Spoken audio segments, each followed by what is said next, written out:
This is Stefan Schmidt for InsiderIowa.com. This week, the story that is buzzing all over the country and everybody is talking about is the firing of commentator and journalist Juan Williams, who was with NPR, with National Public Radio, then also got a contract to be a commentator on Fox News.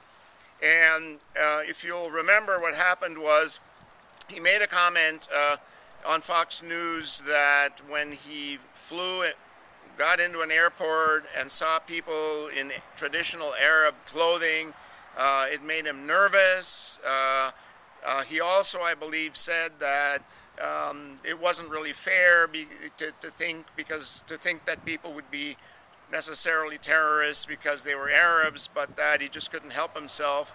And as a consequence of that comment, NPR then fired him, and the president of NPR said that she really could not have someone essentially injecting politics into an ideology into the NPR family of commentators and reporters. And Fox News, apparently, I just saw that a few minutes ago, renewed Juan Williams' contract and upped it to a couple of $1 million. So Juan Williams is well taken care of. The question that is essentially reverberating like a ricocheting bullet around the United States is whether National Public Radio had the right to censor someone for a comment like that, whether this was an infringement on freedom of speech, whether this showed that National Public Radio is essentially a liberal and leftist ideological organization, which conservatives and Republicans have always claimed. And it raises all kinds of questions about freedom of the press, about the relationships that exist nowadays between media companies. Clearly, I have thought for a while that it was very strange to see people who are on public radio or on public television also be hired by Fox and by other commercial networks and essentially being commentators and stars and reporters and so on for them.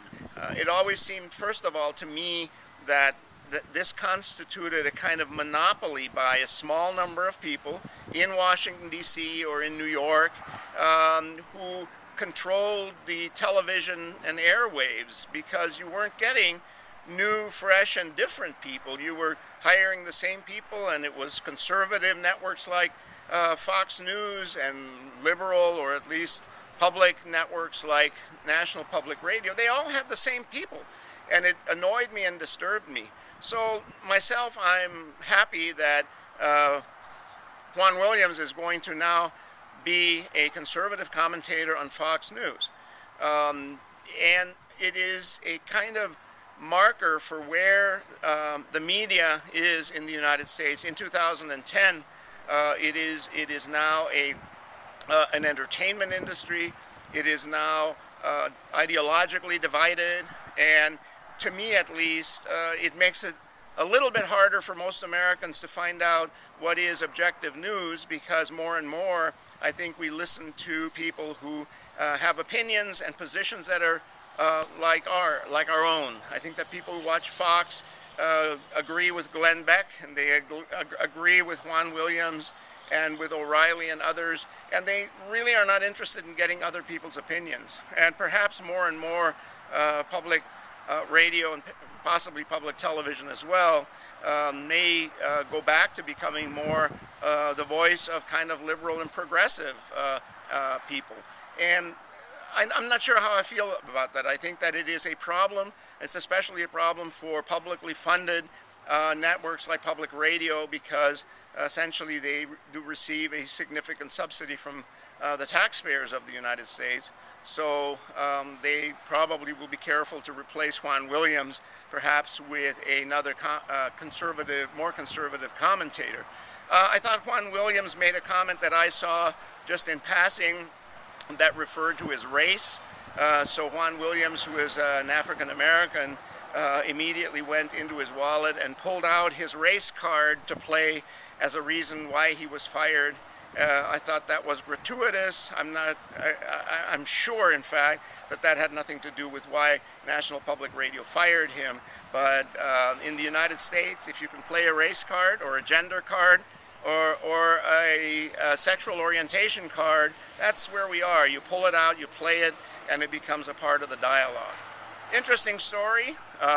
We'll see what the fallout is beyond where we are today. This is Stefan Schmidt for InsiderIowa.com.